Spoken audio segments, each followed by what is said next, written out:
कठोर नाम का एक छोटा सा गांव था, जहां मिट्टी की खुशबू और गरीबी दोनों साथ साथ रहती थी। उसी गांव के एक कोने में एक झोपड़ी थी, जिसमें रामू कुम्हार अपनी पत्नी कोमल, नन्ही सी बेटी गुड़िया और अपनी बूढ़ी माँ के साथ गुजारा करता था। रामू गांव के ही एक अमीर और कठोर दिल वाले व्यापारी भैरव सेठ की मटकों की दुकान पर मजदूरी करता था। सुबह से शाम तक वह कड़ी मेहनत करता, उसके हाथ छिल जाते, पसीना मिट्टी में घुल जाता, लेकिन बदले में मिलती थी सिर्फ थोड़ी सी मजदूरी, जो घर का चूल्हा जलाए रखने के लिए कभी काफी नहीं होती थी।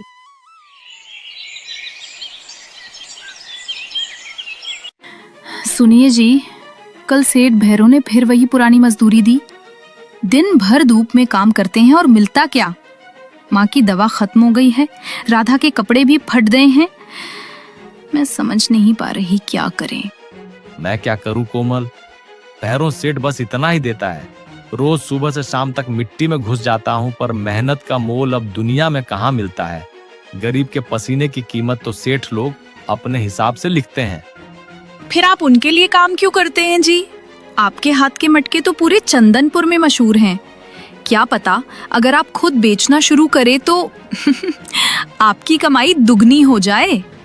सेठ के लिए क्यों अपना पसीना और कला दोनों बर्बाद कर रहे हो? अरे कोमल, दुकान खोलने के लिए पैसा चाहिए, जगह चाहिए, और हमारे पास क्या है? ये छोटी सी झोपड़ी।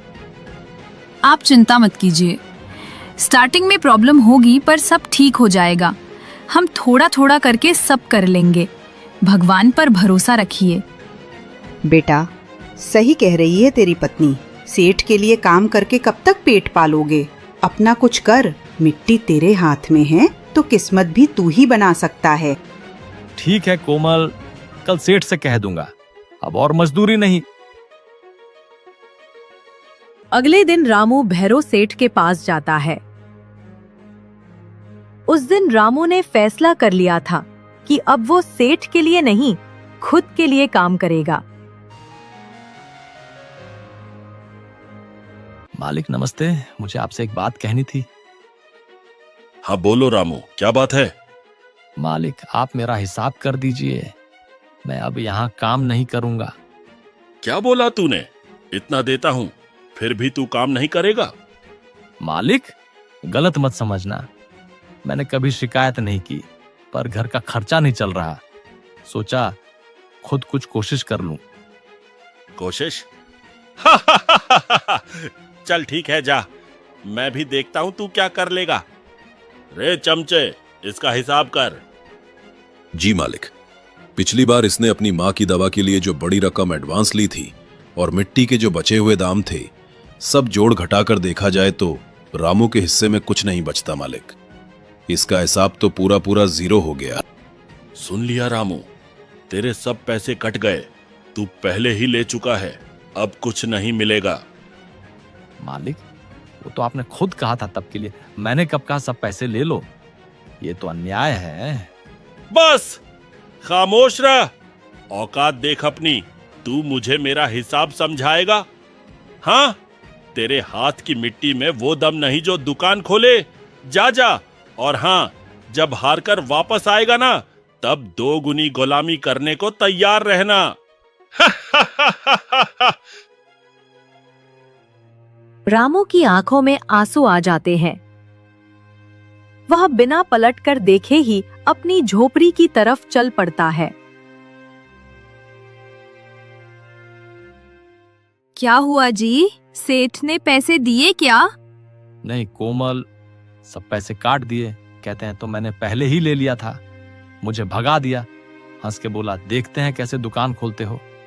सुनिए जी, पैसे चले गए तो क्या हुआ, हिम्मत तो हमारे पास है ना, हम सब मिलके करेंगे। माँ मिट्टी बनाएंगी, मैं बिक्री में मदद करूंगी, गुड़िया छोटी है पर दुआ तो करेगी। बेटा, दुकान नहीं, अपना सपना खोल। सेठ ने तेरा पैसा नहीं रोका, तेरी किस्मत रोकी है। अब वक्त है उसको तोड़ने का।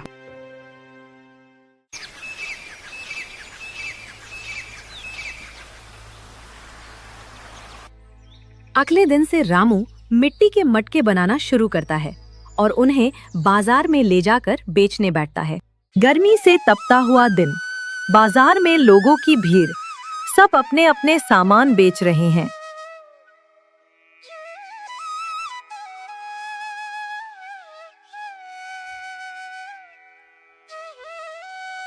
बीच में रामू एक पेड़ के नीचे मटके, घड़े और दिए सजाता है। उसके चेहरे पे उम्मीद है, पर दिल में थोड़ा डर भी। आइए आइए, रामू कुम्हार के ठंडे मटके, सस्ते और मजबूत।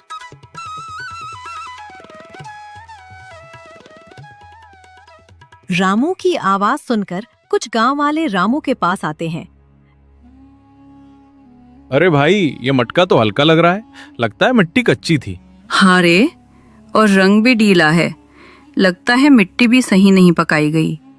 भैरव के मटके देखे हैं, एकदम चमकदार। बहन जी, मिट्टी चाहे सिंपल हो, पर मेरे मटके दिल से बनाए गए हैं। पानी रखिए इसमें, देखिएगा ठंडक और स्वाद दोनों मिलेंगे। दिल से बने मटके। अरे भाई, पानी नहीं, दिल रखेंगे क्या इसमें? भैरव के मटके तो राजा महाराजा तक ले जाते हैं। और तू रामू, तू तो नया नया आया है बाजार में, कौन खरीदेगा तेरे मटके? बाबूजी, हर बड़ा आदमी कभी छोटा ही था, बस एक मौका दीजिए, अगर पसंद ना आए तो पैसा वापस। अरे नहीं भाई, हम रिस्क नहीं लेते। कल अगर मटका फट गया तो तू मिलने भी नहीं आएगा। अच्छा भाई, बता तो सही, कितने का दे रहा है ये दिल से बना मटका? सिर्फ 10 रुपए का है बाबूजी। क्या बोला? 10 रुपए? अरे भाई, भैरव के मटके तो 7 में मिलते हैं, और वो तो राजा जैसे चमकते हैं। हाँ हाँ, ये तो नया कुम्हार है, और दाम देखो, भैरव सेठ से भी ज्यादा। अरे हम पैसे दे रहे हैं, दया नहीं मांग रहे। लगता है इसने मटका के साथ अपने सपने भी बेचने का सोच लिया है। 10 रुपए? अरे भाई, हमारे गांव में इतने में 2 कुल्फी आ जाती हैं। बाबूजी, मेहनत के दाम रखे हैं, मिट्टी भी मेहनत से उठाई, दिन रात जलाया, तब ये मटका बना है। अरे छोड़ो भाई, इमोशनल मत हो, मटका लेने आए हैं, कहानी सुनने नहीं। आजा रे, चल भैरव के दुकान चलते हैं, वहीं असली माल मिलता है। ये रामू तो सपनों के दाम लगाता है। सब लोग हंसकर चले जाते हैं। रामू चुप हो जाता है, उसके चेहरे पे पसीना और उदासी दोनों है। दूर से भैरव सेठ आता है और उसके पीछे उसके 2 चमचे। सेठ के चेहरे पर वही घमंड भरी मुस्कान है। अरे अरे, ये तो हमारा रामू कुम्हार है। क्या हाल है रे रामू? मुझे लगा था तू अपना यह मिट्टी का नौटंकी बंद करके वापस मेरे पास आ जाएगा, पर तू तो लगता है अपनी जिद पर अड़ गया है। सेठ जी, जिद नहीं, विश्वास है। मैं अपनी मेहनत से जीना चाहता हूँ। आपके द्वार पे गुलामी करके पेट तो भर जाता था, लेकिन मन भूखा रहता था। सुन रे मन भूखा, मन से कोई जीता है क्या? पेट भरता है पैसों से, और पैसा मिलता है धंधे से, जो तुझमें कभी था ही नहीं। देखो सेठ जी, ये देखो, क्या मिट्टी का काम किया है। ऊपर से पूरा खुरदुरा, नीचे से टेढ़ा मेढ़ा, लगता है बर्तन नहीं, टूटी हुई तोड़ी बना रहा था। और देखो इसके रंग को, बिल्कुल फीका, जैसे मैदा में मिट्टी घुमा दी हो। हाँ सेठ जी, मेरा बर्तन चमकदार नहीं है, पर इसमें मिट्टी की सच्चाई है। मैं चमक के पीछे नहीं, मजबूती के पीछे भागता हूँ। वाह वाह, बड़े बड़े बोल, पर सच ये है रामू, तेरे हाथ की मिट्टी में दम नहीं है। तेरे बर्तन बिकते नहीं, क्योंकि तेरा नसीब ही कच्चा है, समझा? यह गांव सिर्फ भैरव सेठ के माल पर जीता है।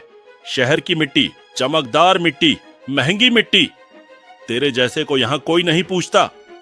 सेठ जी, मिट्टी बेकार नहीं होती, बस उसको समझने वाला हाथ चाहिए।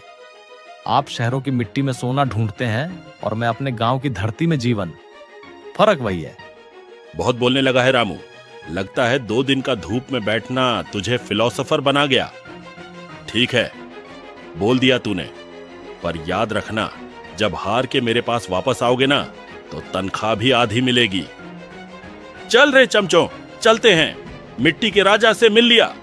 भैरव सेठ और उसके चमचे हंसकर निकल जाते हैं।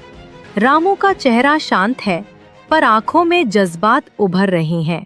सुबह से दोपहर हो चुकी है। सूरज अब अपने शिखर पर तप रहा है और गर्मी चरम सीमा पर है। रामू की उम्मीदें टूट रही हैं। उसका एक भी घड़ा अभी तक नहीं बिका है। हर ग्राहक उसके पास आता है, मिट्टी के बर्तनों को एक नजर देखता है और बिना दाम पूछे ही आगे बढ़ जाता है। ग्राहकों की यह बेरुखी रामू को अंदर तक थका चुकी है। निराश होकर रामू पास के एक घने पेड़ की छांव में जाकर बैठ जाता है। हे भगवान, मैंने कभी किसी का बुरा नहीं चाहा, फिर क्यों मेरी मेहनत का मोल कोई नहीं समझता। पर ठीक है, जब तक सांस है मेहनत करता रहूंगा। उसकी पत्नी कोमल ने सुबह उसके लिए एक प्याज और 2 सूखी रोटियां पोटली में रख दी थी। तभी एक अति सुंदर दूधिया सफेद गाय उसके पास आती है। उसकी आंखें बहुत शांत और गहरी हैं। रामू जैसे ही रोटी तोड़ने लगता है, वह धीरे से बिना कोई हलचल किए रामू के पास आकर खड़ी हो जाती है। अरे तू कहां से आई सुंदरी? भोजन ढूंढ रही है? ले ले। क्या हुआ अगर मुझे धंधे में बेरंगी है, पर अतिथि का मान तो रखना ही चाहिए। खा, मेरी अच्छी दोस्त। गुड़िया होती तो तुझे गले लगा लेती। वह सुंदर गाय बड़े ही प्रेम और सभ्यता से रामू के हाथों से रोटी खाती है। रामू उसे स्नेह से अपने हाथों से सहलाता है, जिससे गाय और शांत हो जाती है। जैसे ही रोटी खत्म होती है, गाय एक पल रुकती है, फिर धीरे से मुड़ती है और जंगल के घने पेड़ों के बीचों बीच उनकी गहराइयों में ओझल हो जाती है। रामू अपनी थकान को झाड़ा और वापस अपने काम पर लग गया। वो फिर अपने मटके साफ करने लगता है। थोड़ी देर बाद उसके कान में कुछ हंगामा की आवाज आती है। रामू तुरंत पलटकर उस दिशा में देखता है जहां से हंगामे की आवाज आ रही थी। आवाज सीधे भैरव सेठ की दुकान से आ रही थी, जो बाजार में अपनी धौस के लिए जानी जाती थी। भैरव सेठ के चमचे मिलकर एक बूढ़े आदमी को पीट रहे थे। रामू अपनी जगह से भागता है। उसकी आंखों में बूढ़े आदमी के प्रति दया और चमचों के प्रति तीव्र क्रोध है। वह तेजी से भीड़ की ओर बढ़ता है। अरे रुक जाओ, क्या कर रहे हो तुम लोग? बुढ़े पर हाथ उठाते शर्म नहीं आती? अरे ये बूढ़ा सेठ जी के मटके तोड़ दिया, इसलिए मार रहे हैं। मटके तोड़ दिए तो जान लोगे क्या? क्या हुआ सेठ जी, क्या मसला है? रामू, तुम बीच में मत पड़ो। इसने मेरे 5 मटके तोड़ दिए। एक एक मटका 20 रुपए का था। नुकसान कौन भरेगा?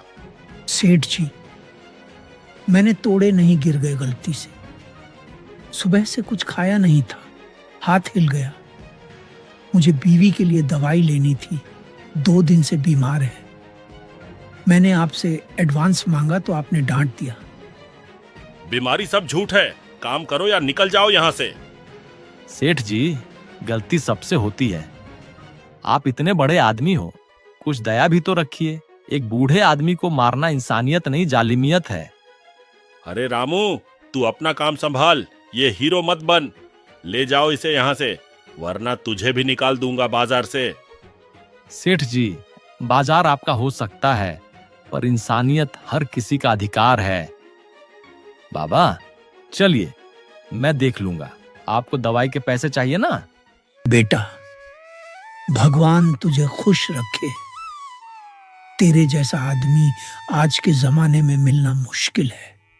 आप घर जाइए बाबा, बीवी को दवाई खिलाइए। काम की चिंता मत कीजिए। जब मेरी अपनी दुकान खुल जाएगी ना, मैं आपको जरूर नौकरी दूंगा। पहले अपनी दुकान तो खोल लो रामू, फिर दुनिया को नौकरियां देना। जरूर खोलूंगा सेठ जी, क्योंकि दिल से चला धंधा कभी बंद नहीं होता।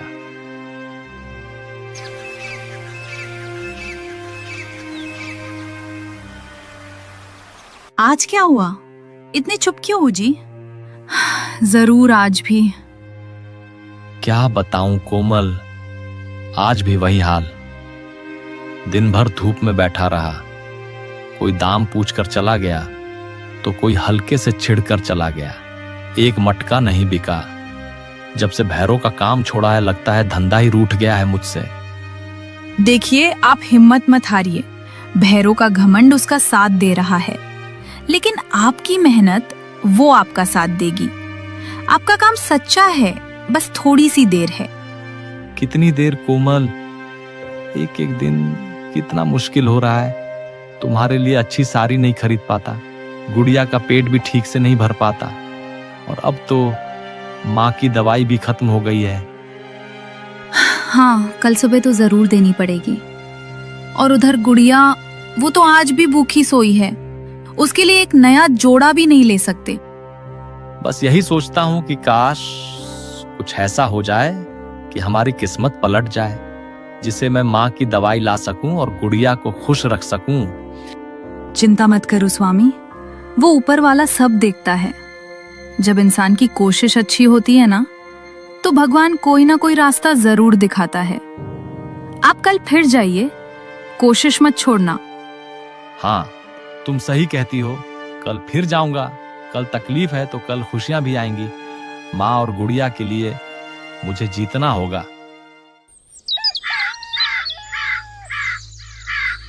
जंगल की हवा आज कुछ अलग सी थी।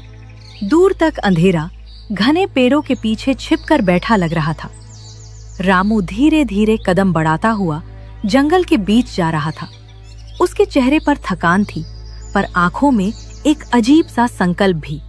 उसे पता नहीं था आज का ये दिन उसकी जिंदगी हमेशा के लिए बदल देगा। धुंधली सी रोशनी में रामू को एक गाय दिखाई देती है, वही गाय जो हर दिन उसके घर तक आती थी। अरे, यह तो वही गाय है। रोज मेरे पास आती है, रोटी खाती है, फिर चुपचाप जंगल में खो जाती है। आज मैं इसका राज जरूर जानकर रहूंगा। देखता हूं ये आती कहां से है। गाय आगे बढ़ती है। रामू चुपके से उसके पीछे चल पड़ता है, लेकिन कुछ ही कदम बाद गाय अचानक पेड़ों के बीच गायब हो जाती है। अरे, ये तो यही थी, कहां चली गई? तभी एक दर्द भरी कराह उसके कानों तक पहुंचती है। एक दुबली पतली बूढ़ी माँ लकड़ी का भारी गट्ठा उठाने की कोशिश कर रही होती है। उनके हाथ कांपते हैं, कमर दर्द से झुक जाती है। अब ये हाथ पैर भी साथ नहीं देते, कैसे ले जाऊंगी इन लकड़ियों को? रामू तुरंत भागकर उनके पास पहुंचता है। माँ, रुक जाइए, आप अकेले ये कैसे उठाएंगी? दीजिए, मैं मदद करता हूँ। रामू एक ही झटके में लकड़ियों का गट्टा उठा लेता है। बूढ़ी माँ उसे हैरानी से देखती हैं। दोनों जंगल के अंदर चल पड़ते हैं। कुछ ही देर में एक छोटी सी कुटिया सामने आ जाती है। रामू गट्ठा जमीन पर रखता है, तभी उसकी नजर एक कोने में बैठी गाय पर पड़ती है। अरे, ये तो वही गाय है जो रोज मेरे पास आती है और मेरी रोटी खाती है। हाँ बेटा, ये मेरी गौरी है, बहुत मासूम है। तुम इतने उदास क्यों दिख रहे हो बेटा? क्या परेशानी है? माँ, मैं चंदनपुर का कुम्हार हूँ। मेरा नाम रामू है। मैं बहुत मेहनत करता हूँ, पर मेरे बर्तन कोई नहीं खरीदता। भैरव सेठ ने मेरी जिंदगी मुश्किल कर दी है। कहता है मेरी मिट्टी में दम नहीं। मेरी पत्नी भी दुखी है। कैसे गुजारा करूं माँ? बेटा, दुनिया का काम ही है बोलना, पर मैं तुम्हारे चेहरे पर मेहनत और ईमानदारी दोनों देख सकती हूँ। मेरी बात ध्यान से सुनो। इस कुटिया के पीछे एक बड़ा पेड़ है। उसके नीचे एक छोटा सा जमीन का टुकड़ा है, जहाँ लोग जाने से डरते हैं। वहां की मिट्टी को देवी माटी कहते हैं। वह मिट्टी गर्मी से नहीं, आशीर्वाद से पकती है। उस मिट्टी से जो बर्तन बनता है, उसमें देवी का स्पर्श होता है। माँ, क्या मैं? हाँ बेटा, ले जाओ, पर याद रखना, इस मिट्टी का इस्तेमाल सिर्फ सच्चाई और नेक इरादे से करना, तभी किस्मत बदलती है। माँ, आप मेरे लिए इतना क्यों कर रही हैं? क्योंकि बेटा, तुमने जब कुछ नहीं था तब भी मेरी गौरी को रोटी का आखिरी टुकड़ा दिया। इंसान की नीयत ही उसका भाग्य बदलती है। रामू का दिल भर आता है। उसने कभी सोचा नहीं था कि ये छोटी सी रोटी किसी दिन उसकी पूरी जिंदगी का मोड़ बन जाएगी। उसकी आंखों में उम्मीद की चमक लौट आती है। रामू घर जाता है, तुरंत एक टोकरी और कुदाल उठाता है। बूढ़ी माँ के बताए हुए पेड़ के पास जाकर वह ध्यान से देवी माटी की मिट्टी उठाता है। थका हुआ लेकिन आंखों में एक नई चमक लिए रामू अपने सर पर मिट्टी की टोकरी में देवी माटी लिए आता है। झोपड़ी के बाहर उसकी पत्नी कोमल उसे चिंता से देखती है। स्वामी, आपको इतनी देर कहाँ लग गई? मैं कब से आपका इंतजार कर रही थी। और ये बोझ कैसा? शांत हो जाओ कोमल, मैं ठीक हूँ। ये बोझ नहीं है, ये तो हमारी किस्मत है। किस्मत? ये कैसी मिट्टी है स्वामी? पहले अंदर आओ, मुझे तुम्हें सब कुछ शुरू से बताना है। ये सफर बहुत खास था। रामू और कोमल घर के अंदर आते हैं। कोमल जल्दी से उसके लिए पानी लाती है। रामू थका हुआ है पर उसकी आंखों में एक अजीब सी शांति है। रामू पानी पीता है, राहत की सांस लेता है, फिर कोमल को सारी बातें बताता है। तो ये मिट्टी, ये आशीर्वाद है। भगवान ने हमारी सुन ली स्वामी। अब हम एक पल भी नहीं गवाएंगे। मैं तुरंत आपके लिए बर्तन बनाने की तैयारी करती हूँ।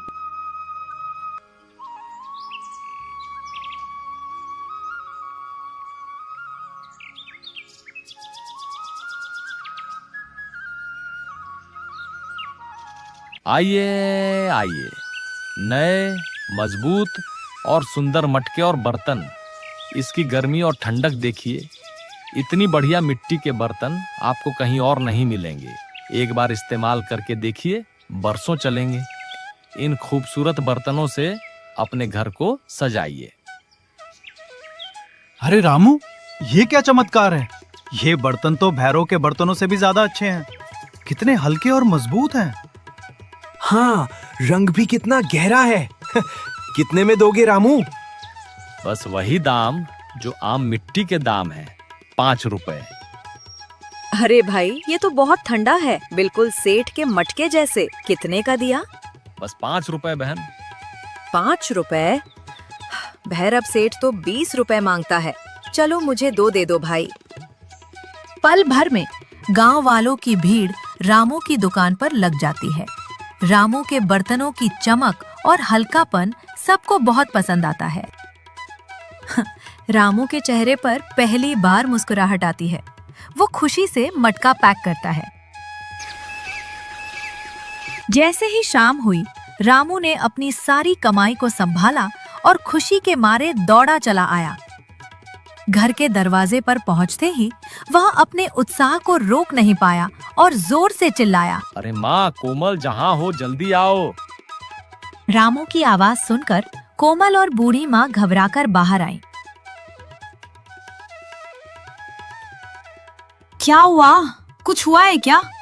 क्या घरे टूट गए या किसी से झगड़ा हो गया? अरे शांत हो जाओ, कुछ हुआ नहीं है, बल्कि बहुत अच्छा हुआ है। तो जल्दी बताइए, क्या हुआ? कोमल, माँ, आज पहला दिन था और सारे के सारे मटके बिक गए। क्या सच में? हे भगवान, ये तो बहुत अच्छी खबर है। देखा बेटा, भगवान ने तेरी मेहनत का फल देना शुरू कर दिया है। उस गाय के रूप में भगवान ने ही रास्ता दिखाया है। हाँ, कल और ज्यादा मटके बनाऊंगा। बस थोड़ा और पैसा जमा हो जाए तो अपनी भट्टी की मरम्मत करवा लूं, फिर और भी मजबूत बर्तन बनेंगे। इधर रामू की आर्थिक स्थिति तेजी से सुधर रही थी। रामू के घड़ों की चर्चा दूर दराज के गांवों तक पहुंच चुकी थी और दूसरी तरफ भैरव सेठ की हालत दिन ब दिन बिगड़ती जा रही थी। मालिक, सुना आपने? रामू कुम्हार के घड़े तो बाजार में छाए हुए हैं। लोग कह रहे हैं कि उसके घड़े ठंडे और सस्ते मिलते हैं। ग्राहक सुबह ही उसकी दुकान पर भीड़ लगा देते हैं। क्या वो रामू जिसने मेरे पास से काम छोड़ा था? अरे मैं तो सोचता था कि वह कुछ ही दिनों में भूखा मर जाएगा। उसे वापस आकर मेरे पैर पकड़ने पड़ेंगे। ये सब बकवास है। पर मालिक, ये बकवास नहीं है, सच कह रहा हूं। सब लोग तो अब वहीं जा रहे हैं।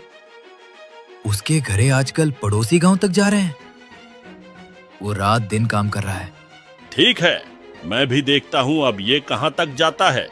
कल से अपने घड़े और सस्ते बेचना। दाम इतने गिरा देना कि रामू को घाटा हो जाए। हम उसे टिकने नहीं देंगे।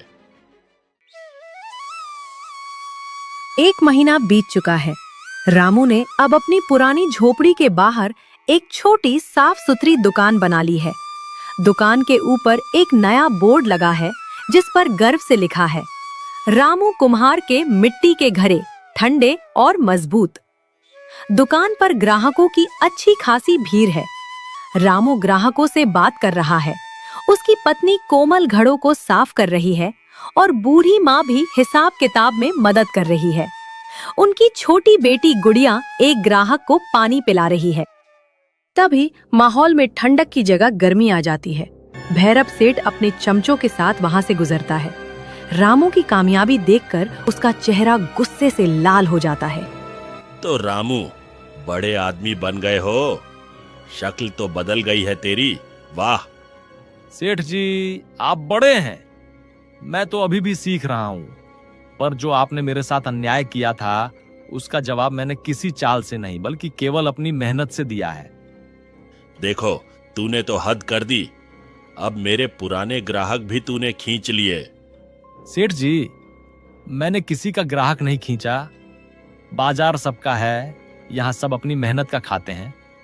जहां तक ग्राहक की बात है, जहां गुणवत्ता और ईमानदारी होती है, ग्राहक खुद ब खुद वहीं खींचा चला आता है। गुणवत्ता? ये सब फालतू बातें हैं। तेरी यह छोटी सी दुकान मेरे गोदाम के सामने एक तिनके से ज्यादा कुछ नहीं है। मैं तुझे जड़ से उखाड़ फेंकूंगा। यह धमकी है रामू। सेठ जी, आप बड़े आदमी होंगे, पर याद रखिए, ईमानदारी की नींव पर बनी दुकान को कोई नहीं हिला सकता। आपकी दौलत आप ही ताकत है, पर हमारी ताकत हमारा काम है। भैरव सेठ के पास कोमल के साहस का कोई जवाब नहीं होता। वो अपमानित महसूस करता है। उसका क्रोध इतना गहरा है कि वो एक शब्द भी नहीं कह पाता। बस जलती हुई निगाहों से रामू और कोमल को देखता है और तेजी से मुड़कर वहां से चला जाता है।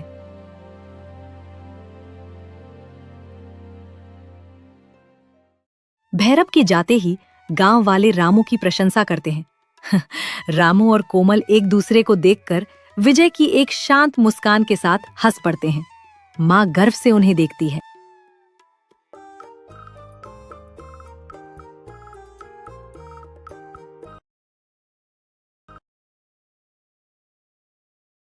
बहुत समय पहले की बात है। एक हरा भरा, सुंदर और रहस्यमय जंगल था, जहां ऊंचे ऊंचे पेड़, मीठी नदियां और रंग बिरंगे जानवर रहते थे। लेकिन इस जंगल की खुशी ज्यादा दिनों तक नहीं टिक पाई, क्योंकि जंगल में आ गया था एक खूंखार और घमंडी शेर, राजा सिंहदेव, जिसकी एक दहाड़ से पूरा जंगल कांप उठता था। सिंहदेव बहुत ताकतवर था, लेकिन उतना ही क्रूर और लालची भी। वो रोज बिना जरूरत के, बिना भूख के, सिर्फ अपनी ताकत दिखाने के लिए जानवरों को मार देता था। सभी जानवर उससे डरते थे। सभी जानवरों की पंचायत बुलाई गई। जंगल के पुराने पेड़ के नीचे सभी जानवर इकट्ठा हुए। दोस्तों, ये शेर सिंहदेव का आतंक तो दिन पे दिन बढ़ता ही जा रहा है।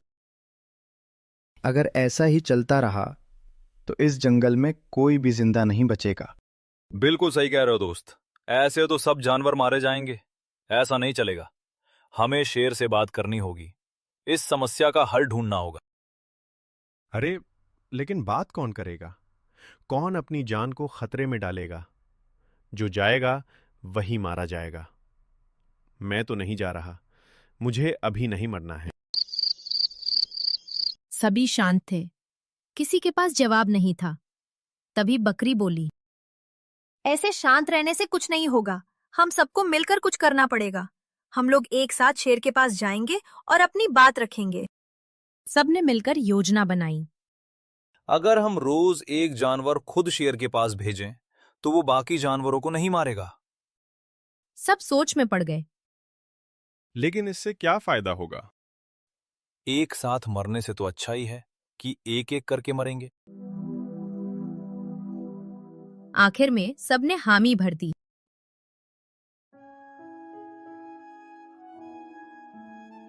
अगले दिन सभी जानवर शेर के पास पहुंचे। अरे वाह, आज तो बैठे बैठे ही भोजन मिल जाएगा लगता है। तुम सब एक साथ यहाँ मरने आए हो क्या? क्या तुम्हें पता नहीं है कि मेरे पास आने के बाद तुम सब मारे जाओगे? नहीं महाराज, ऐसी बात नहीं है। हम सब तो आपके पास एक फरियाद लेकर आए हैं। अगर आपकी इजाजत हो तो हम आपके सामने अपनी फरियाद रखना चाहते हैं। कैसी फरियाद? जल्दी बताओ। महाराज, अगर रोज एक जानवर खुद आपके पास आए तो क्या आप बाकी जंगल को छोड़ देंगे?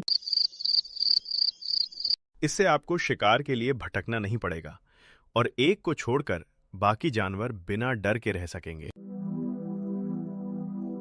शेर सोच में पड़ गया। अरे वाह, रोज अलग अलग जानवरों का मांस खाने को मिलेगा और कहीं जाना भी नहीं पड़ेगा। इससे अच्छा सौदा तो हो ही नहीं सकता है। लेकिन इससे इन जानवरों का क्या फायदा होगा? मुझे क्या लेना देना इनसे? मुझे तो बैठे बैठे खाना मिलेगा, खूब दबा के खाऊंगा। ठीक है, मुझे मंजूर है, लेकिन याद रखना, मुझे देरी बिल्कुल पसंद नहीं है। जो भी आएगा उसको बोल देना समय से आ जाए, वरना मुझसे बुरा कोई नहीं होगा। शेर की बात सुनकर सबने हामी भरी और वापस जंगल की ओर चले गए।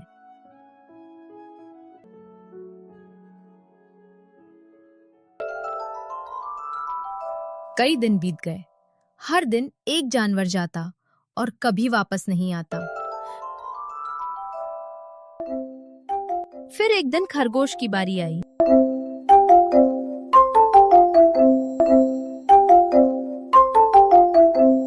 सारे जानवर उसे शेर के पास जाते देखकर दुखी हो रहे थे। हे भगवान, बेचारा खरगोश भी आज मारा जाएगा। लेकिन खरगोश शांत था। उसके चेहरे पर डर नहीं था। वो जानबूझकर धीरे धीरे चलने लगा। नदियों को देखते हुए, चिड़ियों को निहारते हुए आराम से चल रहा था। रास्ते में रुककर कछुए से बात भी करने लगा। उधर शेर अपनी गुफा के पास अगले शिकार का इंतजार करते हुए गुस्सा हो रहा था। कौन है मेरा अगला शिकार? किसकी इतनी हिम्मत जो इतनी देर कर रहा है? आने दो, आज ऐसी सबक सिखाऊंगा कि पूरा जंगल याद रखेगा। आखिरकार खरगोश शेर के पास पहुंचा। क्यों रे, इतनी देर से क्यों आया? अब तेरी गलती की सजा पूरे जंगल को मिलेगी। तुझे पता है ना मैं कौन हूं? माफ करिए महाराज, मैं तो समय पर आ रहा था, लेकिन रास्ते में एक और शेर मिल गया और उसने मुझे रोक लिया। क्या कहा? एक और शेर? मेरे जंगल में दूसरा शेर? हाँ महाराज, और जब मैंने बोला कि मुझे जाने दो, महाराज मेरा इंतजार कर रहे होंगे, तो वो बोला कि वही असली राजा है और आप नकली। उसने कहा कि वो आपसे ज्यादा ताकतवर और बुद्धिमान है। मैंने कहा यही, रुक जाओ, मैं अपने महाराज को अभी बुलाकर लाता हूँ। तो कहने लगा, जाओ, जिसे बुलाना है बुला लो, मैं किसी से नहीं डरता। किसकी इतनी मजाल जो मुझे चुनौती दे रहा है? कहाँ है वो?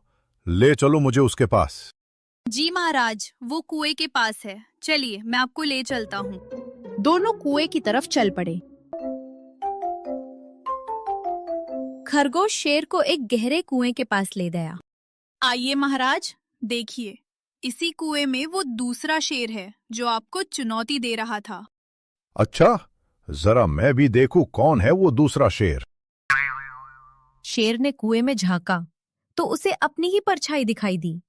उसे लगा ये कोई दूसरा शेर है। अरे, यहाँ तो सच में दूसरा शेर है। कौन है तू? तुझे नहीं पता कि जंगल में सिर्फ एक ही राजा होता है और वो मैं हूं। ऐसा कहकर उसने जोर से दहाड़ लगाई। कुएं में उसकी ही आवाज गूंजकर वापस आई।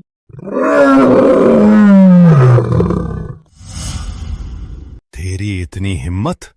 तू मेरे सामने दहाड़ रहा है? गुस्से में लाल शेर ने आव देखा न ताव, सीधे कुएं में कूद पड़ा। खरगोश खुशी से झूम उठा। आखिर उसने शेर के आतंक से पूरे जंगल को बचा लिया।